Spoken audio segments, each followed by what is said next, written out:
Hi, thanks for agreeing to see me in this unusual way for the first class, or the second class, I should say. I I had an inescapable obligation at ESCAR, the School of Conflict Analysis and Resolution, and it was necessary for me to record this particular class. So I wanted to share with you the just the origins of the field and some of the basics today of how the field developed, but especially also just a basic outline of all of the things that are the most important for you to get a handle on as you look at this book. And so basically, a lot of what I'm going to be talking about is in chapter one, but I also will be adding my own insights into that subject.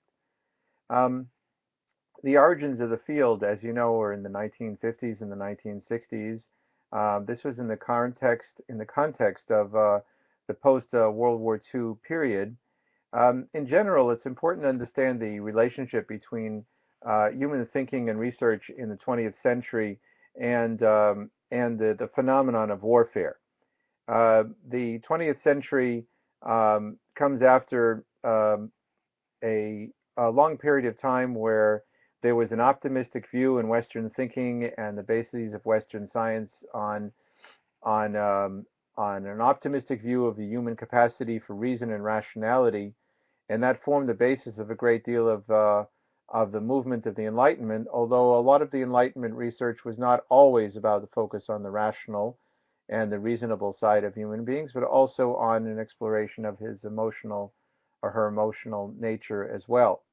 But one of the things that happens towards the end of the 19th century, and really with the explosion of fury and unprecedented violence in the European theater of World War One, and the destruction of an entire generation of youth on the battlefields of World War One, uh, is a profound reckoning and soul searching uh, of human research and intelligentsia in the West on on the limits of human rationality and on the question of how and whether human beings can ever be controlled in the way that they engage in violence.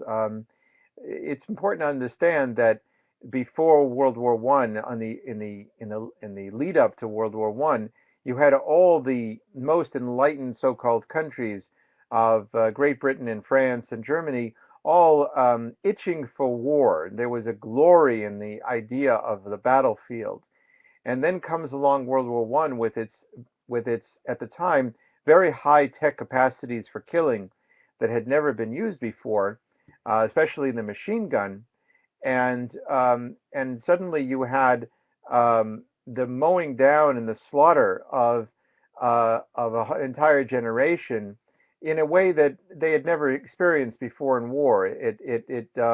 I think the United States experience in war in Civil War may have been similar in the sense that it was two groups standing off against each other and just slaughtering each other.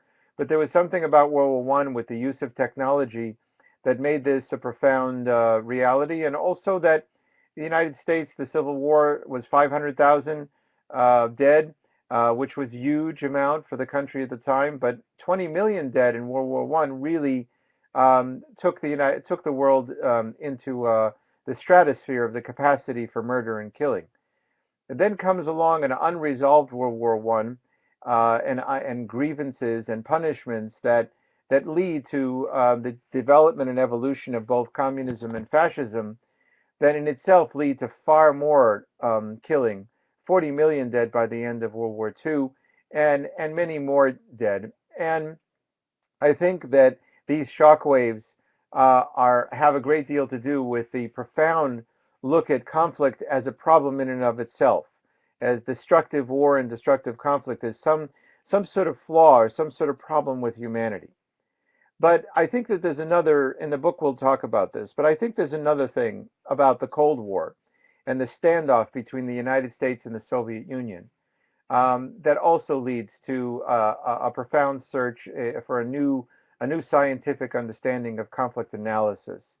And that is that for the first time in history, the world wars and the capacity technically to kill becomes so great that basically they have the capacity to destroy the entire planet, all of human life, at least for many centuries to come, many decades to come, and and it leads to something basically stalemate.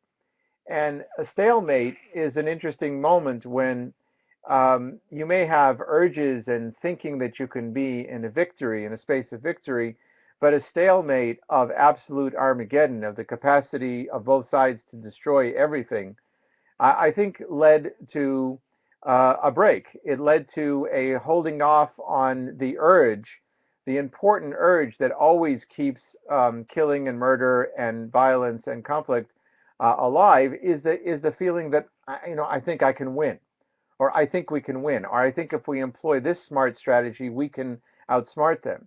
And there was something about the phenomenon and the arrival of nuclear weapons that gave pause to that, because because it wasn't winnable anymore. And even if you could devastate the other side, you yourself would be completely devastated, and your civilization would be gone. Not to mention possibly all life on Earth. And I think this also leads to this new field of conflict analysis and resolution, which, if you think about it, is a kind of pause in human thinking. And it's a critique of international relations theory and political science, which is focused primarily on states and power and the distribution of power and the ability to win power games or balance power games, but not the idea that conflict itself is dangerous and destructive. And I don't mean, uh, well, let me explain also that one caveat of the field, and that is, and this is a part of what you'll get to know in the terminology, and you should study all the terminology of the book, and you'll see at the end of chapter one, there's a lot of terminology. When we talk about conflict, mostly it's shorthand for destructive conflict, and destructive conflict means basically conflicts in which many people die, or in which anybody dies, as opposed to what can be termed constructive conflict. Constructive conflict is when you have a principled argument between two people about what's morally right or who should run the company. But the constructive conflict is one of competition, of statement of your best positions, of trying to persuade people of one position or another, of bargaining and negotiation, that are all part of a constructive approach to a conflict. And it's often felt that this field is not about suppression of conflict, of any conflict. The conflict over slavery is an important conflict. The conflict over human rights is an important conflict. It should proceed. But a destructive approach to it is killing people. A destructive approach to it is also, by many people's standards in the field, a destructive approach would be demonization of the other, of the inability to even understand the side of the other. So that constructive conflict always involves some degree of empathy, where even if you're trying to be victorious over the other side's point of view, you do have a degree of empathy and respect for the other side. Those are all constructive conflict. But when we're talking at the beginning of this whole origin of the field about conflict, we're usually talking about destructive conflict, warfare, killing, or the destruction of human relationships.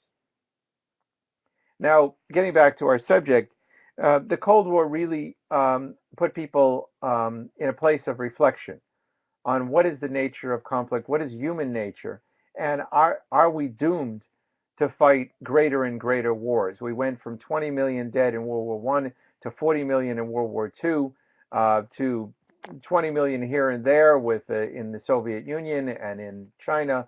Are we doomed to start just massively killing off all of our population, because after all, thermonuclear war would lead to everyone dead? And that reality sets in, and in this case, because of that, and because of that standoff, it led to this deeper thinking and a creation of a new field. Now, this field is, to this day, is um, is always on the defensive when it comes to the urge for war. I mean, even right now, we're in the middle of a struggle in the United States over whether the United States should take military action to punish President Assad for for the alleged attack, for the gassing of 1,500 people, 500 children, all dead in a single night, August 21st, 2013. The reality of the gas attack is undisputed. There are some who claim that we don't have definitive intelligence that in fact it was his forces. Whatever the case, even if it was his forces and it was his gas attack, what is the responsibility and obligation of the United States or anyone else to punish him for that? How do we, or to react to it? And what is our responsibility to the civilians involved? And this has caused major debates between everyone, Arab and non-Arab alike, Muslim and non-Muslim alike. Everyone is struggling with what is the right thing to do in the face of this atrocity. Um, it puts one of the things that the reason I raised this is because, and I just wrote a piece on this that you can find in the Huffington Post um, called it's something along the lines of I prefer humanitarian missiles to cruise missiles. You can just Google it. That's my first piece. I have another piece coming out on it soon. But what you'll see in the pressures on Senator Kerry and President Obama, the framing of the conversation in the op-eds of the think tanks and the people who come out of international relations is that if you don't punish President Assad, you're doing nothing. You're sending a signal that the international community will do nothing. Now let's deconstruct that for a moment.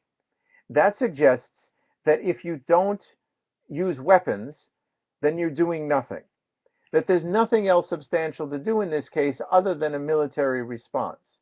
And that intellectual construct is the construct of military and political thinking that is completely at odds with the whole field of conflict analysis and resolution.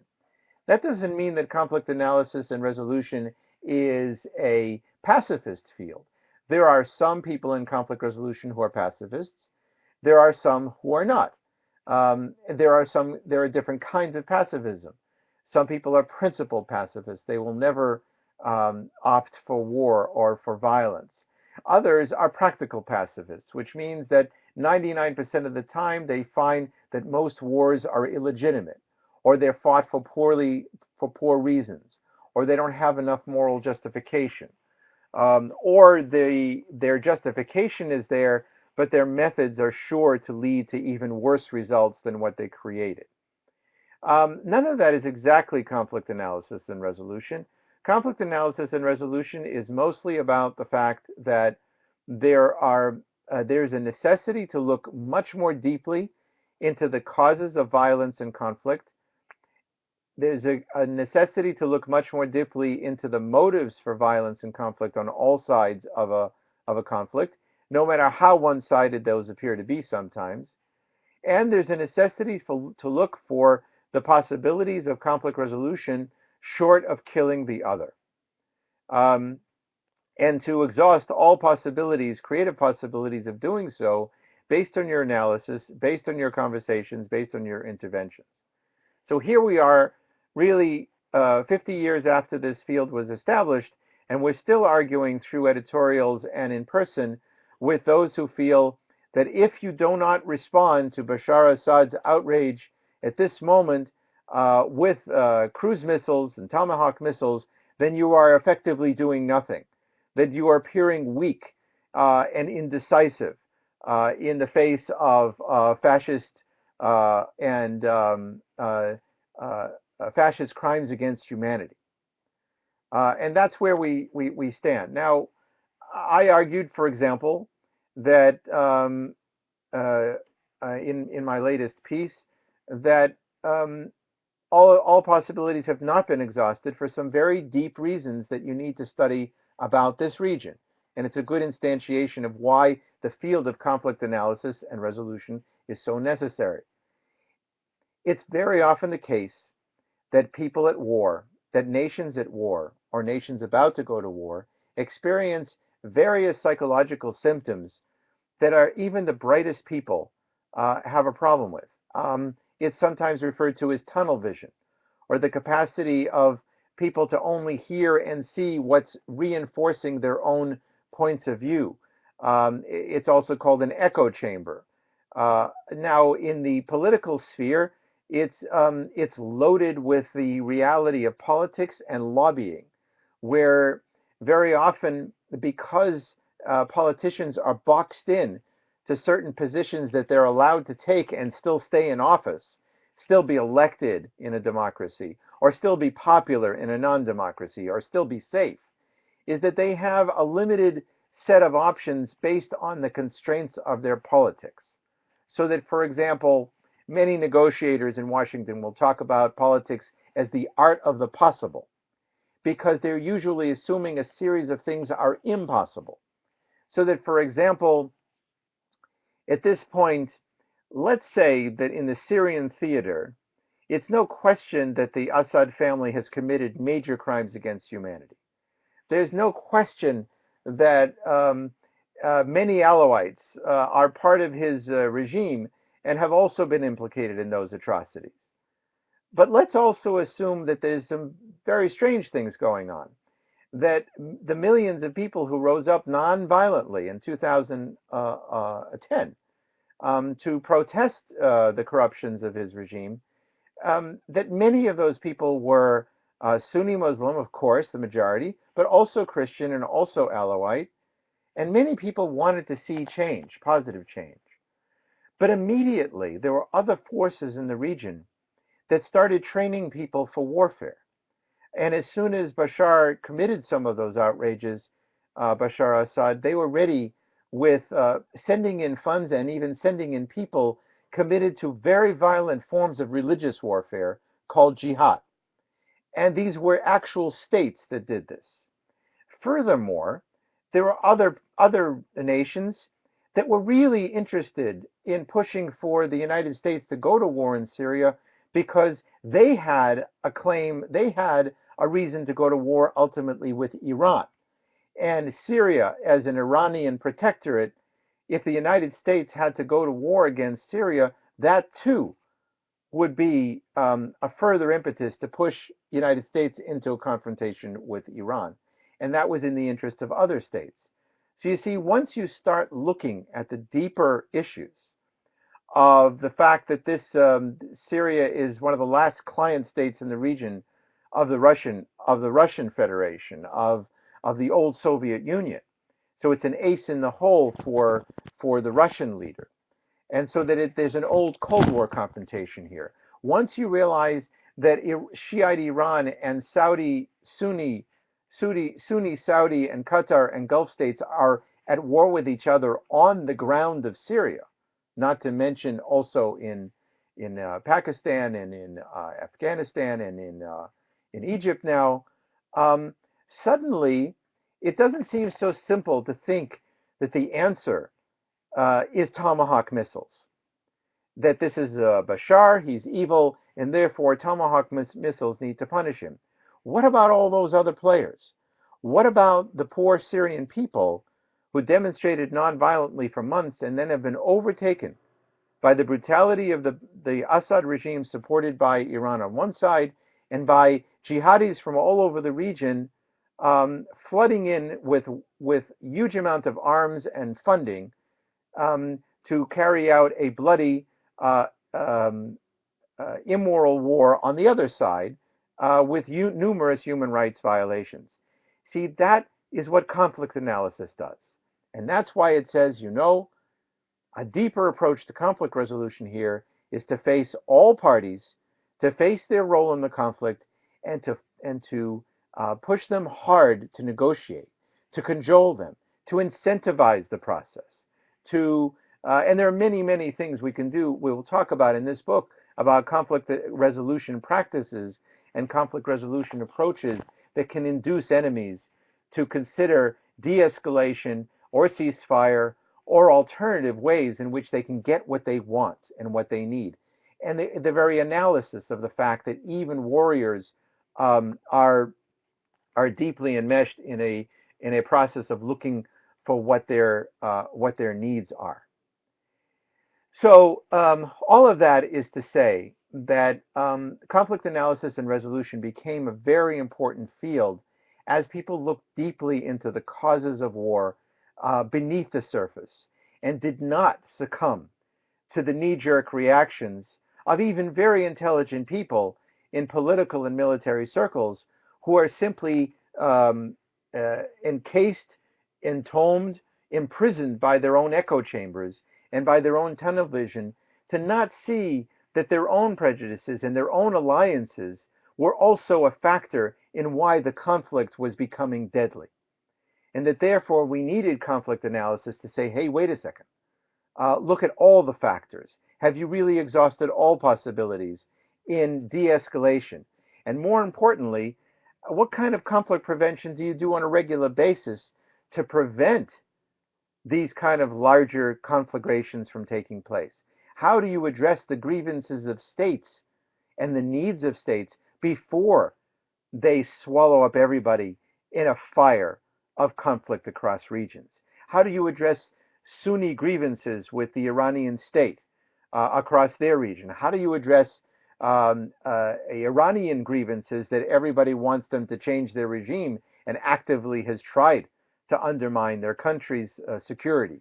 How do you address these grievances before there become theaters of war, whether it be in Bahrain, whether it be in Syria, whether it be in Pakistan? How do you do that before so that these terrible conflicts, destructive approaches to conflict, um, are are curtailed by the global community before it turns into an absolutely bloody conflagration with millions of innocents victimized?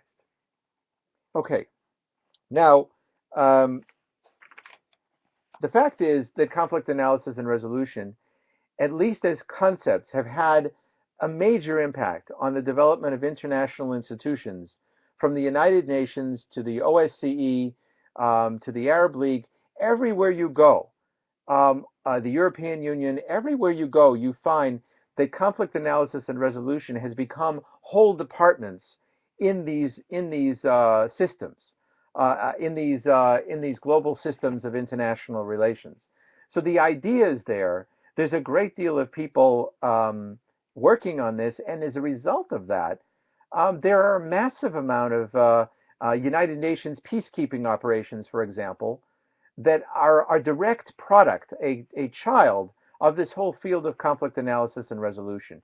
The idea of a global community of peace forces that would prevent things from getting out of hand or come in once there's been a war, but there's a ceasefire, and then staying there even when nobody can figure out what to do, but staying there as a witness and as a deterrent from things getting worse again. And there's many, many successful operations from Rwanda to Bosnia that are not ideal, but they have definitely massively lowered the amount of killing and repetitive warfare that that creeps up and crops up in human relations when there are no solutions in sight. It's as if somebody's put in prison for war crimes. I mean, for murder, and they get out and they kill again, and they get out and they kill again. It's called recidivism. And the idea of peacekeeping forces is that if somebody has murdered and they got out and they finally did get out, there would be somebody that would accompany them every day and say, "Hey, don't fall back into it. I'm watching you. Why'd you do this? Why'd you do that?" And basically, they would be there as a deterrent for people to fall back into old patterns, old destructive patterns. And that's why so many successful peacekeeping operations are afoot. The fact is that wars have gone down dramatically in the last 50 years, and that the amount of victims of war has gone down dramatically. There is, however, more wars within states, like in Syria or Bosnia or former Yugoslavia, than there is between states, in part because of this international system of conflict analysis and resolution that has been adopted by so many states. We're having a problem with the fact that the international system is built on a very important legal commitment and protection of the sovereignty of states, the sovereignty of state borders. That flies right in the face of the fact that within state borders, leaders or majorities sometimes will kill the minority or abuse them so horribly that that minority rises up, like in Sri Lanka, and says, to heck with this, we're going to fight to the death. And you have that in Nigeria, you have that you had that in former Yugoslavia, you had that in Sri Lanka, you have that in many places. And the international system is having a hard time with the idea that sovereignty is very much basic to the peace between states, but at the other hand, how can we allow massive human rights violations and the killing of innocents to go on? Again, come right back to the news right today about what to do about what's happening inside of Syria. Um, and part of the realization of conflict analysis and resolution in everybody is that, well, we have state sovereignty, but the fact is that most of these states where killing is going on, somebody's paying for those weapons, somebody is supporting them from the outside, often goading on both sides. So how sovereign is the state anyways that is committing these crimes? They already have been invaded and they've already become client states of one side or the other. So doesn't it behoove us to go in there aggressively and try to intervene? But this is where conflict analysis and resolution says, yes, we do have to intervene, but we should not intervene with only violence as our solutions, because 9 times out of 10, we make it worse. Not to mention the moral problematics of how many innocents you end up getting killed when you intervene militarily, as we've seen so horribly in Afghanistan and in Iraq and in Pakistan. So, um, part of what you'll also start to see moving on with conflict analysis and resolution is the different paradigms of how this conflict analysis digs down deep into the world beyond states, which is where political science tends to end. And it's a multi-level analysis, therefore. It analyzes conflict from the point, as I told you in the first lecture, from the personal to the communal to the state level to the international level. It brings multiple disciplines to bear on it, from psychology to anthropology to religion to culture to sociology, to history, and it starts to realize that really understanding conflict requires a multidisciplinary effort. It also recognizes multiculturalism. It recognizes that um, our definitions of, say, peace and conflict may differ from somebody in another country. We may have a different approach to honor and honor and shame are implicated in both conflict and peacemaking. They're implicated is the wrong word, but they're major factors in conflict and peacemaking. So you do have to study culturally appropriate ways to enter into any situation and to always be asking yourself, is this something that people on the ground would accept? Or do I need to learn from them what is an appropriate conflict resolution technology, which is where my prejudice is. I tend to build my projects and my interventions on indigenous people only. But fully recognizing that many indigenous people, whether it be in Iran or Afghanistan or Palestine, are themselves divided about what to do about everything. And therefore, when I come in and I engage indigenous people and I honor them with, what should we do? It's a give and take because they also don't know quite what to do about their conflicts with their own people within their own cultures. So it's a give and take because sometimes your opinions are welcome, sometimes you're seen as an interfering, and it's a delicate balancing act of looking at the cultural differences and your own cultural biases in this process. Um, there's also the fact that this is a field that's both analytic and normative. Very good words. Analytic is obvious. We study conflict. Normative is different. Normative means that we don't think about what just the world is, we think about what it should be. And that is different That's saying things could be different. That's saying things should be different. We are interested in Kantian and utilitarian approaches to how things what the ethical things are to do on the ground. We're interested in suggesting forms of governance, deeper forms of democracy and human rights that actually could make a situation better. We're suggesting that some ideas are bad ideas on a moral level. It's a bad idea to kill a girl because a family's honor has been violated, and we're going to say that, which is different than a pure anthropological position. A pure anthropological position is, I'm an anthropologist, I don't interfere. If you guys think that you should sacrifice somebody, to appease a god, that's your decision. I know that's a caricature. Anthropologists would be horrified, but what I'm saying is they don't have a right within their discipline to specifically say that child sacrifice is wrong. But we do. And we say that not only child sacrifice, but sacrificing a generation to warfare may not be a good idea, that there may be a better way for you to bring up your children and avoid warfare. And that normative, it's called normative, which means it's an ethical approach, is part and parcel, in my argument, of conflict analysis and resolution. And finally, it's a very practical field. A huge part of our work is actual practice.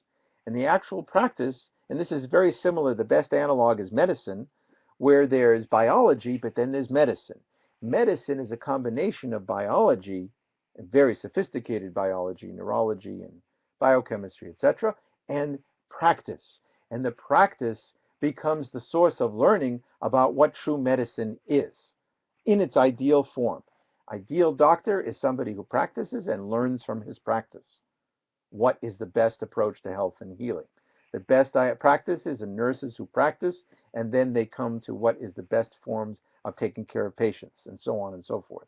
That's the best analogy to conflict resolution, which is a field not just of theory, not just of analysis, not just of recommendations, but actual practice that leads to theory and leads to better theory.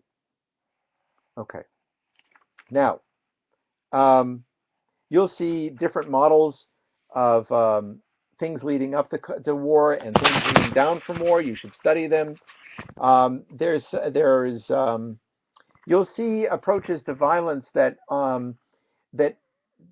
that try to get at the heart of violence being not just physical violence, in the sense that many people in our field feel that there's something called structural violence. I prefer to call it displaced violence. And that is when people get hold of political and legal systems because they're privileged or because they got very wealthy by either moral means or immoral means. But they have the wealth and they have the power, and they make the laws the way they want to. And they buy the politicians they need to, or they elect the politicians they need to by whatever means necessary. And let's say they say that the minimum wage should be $1 a day because that's what's good for human beings. It creates hard work and so on. And it also happens to make me a billionaire. And they get to make the rules. But the people working for them, who may far outnumber them, like maybe 100 to 1, the people working for them say, no, that's not fair. In fact, you're forcing me to do things immorally and illegally, to avoid taxes and to steal and to do all sorts of things because I can't afford to live on $1 a day. And people in our field, acknowledging the importance of human rights and of injustice, refer to that as structural violence. I refer to it as displaced violence because um, I have my own biases here. I think structural violence suggests that private ownership, by definition, is violent. In other words, I think it's dangerously close to a Marxist position, which I think has its own problems with violence. But displaced violence means that legally, the people in charge kind of own the police, they own the law, they own the courts. It goes their way, and a lot of poor people feel that they just don't have the system with them. The system causes them to have to use illegal and sometimes immoral and sometimes violent ways to survive. And but this is a very hotly debated issue because the vast majority of poor people around the world do not commit crimes, even when they are living in horribly unjust circumstances. Even when maybe an ethicist would say, they have a right to steal. Most don't. So this is not to implicate the poor. This is not to exonerate the poor as far as use of violence or illegality, but it is to say that our field recognizes that sometimes the law is immoral, and we have to grapple with that. This is something that certainly Martin Luther King and Mahatma Gandhi before him, and Leo Tolstoy before him, and Henry Thoreau, many, many great analysts in history have recognized that sometimes, no matter how important the law may be an instrument of injustice and a kind of violence. Now, other things that you should be aware of uh, and you'll see many interesting models, and is the kind of things that people look for in this field that are important. Part of what they look for is to help people see the difference between positions, interests, and needs. Is the idea that um, there are some things that are not as negotiable than others. So that, for example, when I personally attack you and I say, you can't be part of you can't be in this society because you're dangerous or because you've committed outrages against my family. I got to get rid of you. That's an assault on you and your being. And one of the things you do in conflict de-escalation is try to say, well, what exactly are your interests? What exactly are your needs on both sides? And try to analyze it from that point of view. Of late, we've also tried, as you'll see later, to emphasize, and I think I mentioned this in the first lecture, is to get people to think in visionary terms, in positive terms, about what would be your ideal relationship with the other, and to get those terms going and then negotiate and bargain on those positions in both sides.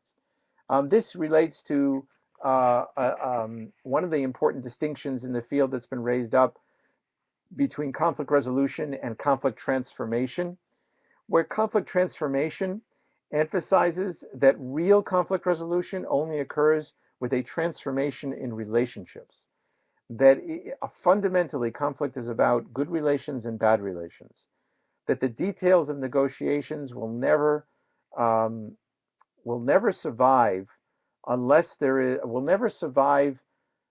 The details of negotiated settlements won't be enough if there's a poor relationship, if there's poor trust, if there hasn't been a reestablishment of trust and a new kind of relationship.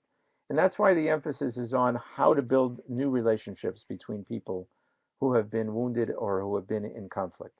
Sometimes it's a different kind of relationship than it was before, but a new one based on a kind of social contract. And when you think about it, that harks back to something I say a lot in my writings, is that the democratic idea is not really about elections. It's not about helping your guy to win. It's actually about something called the social contract. It's about how you and I can figure out how to live together based on a series of rules, even when we don't like each other's positions or we don't agree with each other at all. That's called social contract. What kind of rules would we want that we both would observe in order for the other to feel safe and secure and reasonably happy? That's a social contract.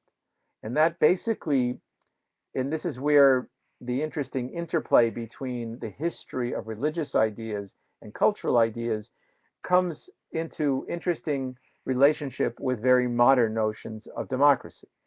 Because basically what we're talking about is the golden rule, is do not to another what you do not want done for yourself, the negative, or or love your neighbor as yourself. The idea of I want for him what I want for myself. He should want for me what I want for myself. That mutuality is the basis of a social contract. And those rules, you want to call them human rights rules like the Bill of Rights in the United States, those are the bedrock of nonviolent democracy. And if they're not agreed upon, they have to be worked on and worked on and worked on and make the social contract deeper and deeper and deeper. If they don't, then all elections are a rehearsal of nonviolent warfare or less violent warfare. They're not really the acceptance of the other in the society. They're just a way to fight without true acceptance, and often it ends up in violence anyways if there's no social contract, if there's no Bill of Rights.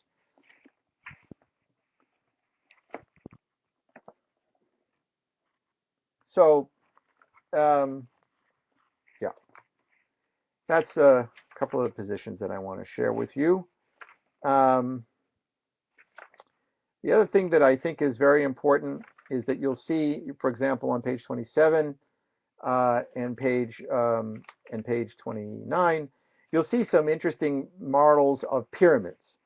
I think those pyramids are very important because basically those pyramids um, suggest a kind of compromise between the elite forms of political negotiations between leaders and the grassroots kind of works of resistance to unjust situations. Basically, many of us in our field have believed that the compromise is that we need to pursue the relationship between elites who are running countries, between elites who are intellectuals and educated, and also between grassroots of each society. Because basically, if you don't do that, the peace is never deep. The conflict resolution is never deep, and it never satisfies everyone's needs on all sides and on the up and down of society. If a leader is not satisfied with a deal, if he doesn't feel safe, then he's going to find some way to destroy the deal. If if the people who are running most of the companies don't feel safe, then they're going to screw up the deal. If the grassroots feels that all of this is just a deal between rich people and they're going to be screwed in the process, then they're going to find ways to take up arms and fight a deal. That is why our work, it's so vital that conflict analysis and resolution goes so far deeply into some people specializing in all of those different three realms that you'll see described in the book. And sometimes actually becoming messengers between those levels. So that, for example, I've done a great deal of practice work on the ground in between sides with some very, very grassroots, sometimes with deeply religious people, have no connection to governments. And then I would take what I learned from that and I would immediately go to leaders and say, hey, this is what's going on here. These are the possibilities. Don't demonize this religious group. Don't demonize that group. There are people there who want to help, who want to be part of the solution, et cetera, et cetera. And you keep shuttling back and forth between enemy sides, but also up and down the society. Ideally, that is what great conflict resolvers should be doing. I think you could see that if you make an analogy to families. If you see some major conflict going on in your family between the most powerful uncles in the family, you might also want to spend time with their children and also spend time with others and say, hey, how can we get these guys together? And what do you think can work? So all of these are things that you should consider. And I want to leave you time now to have a discussion and question answer with the grad students that are there, um, and um, and you can also use that time to prepare questions for me with the grad students on what you want to ask me next time that I'm in. Okay? Okay. Have a great day.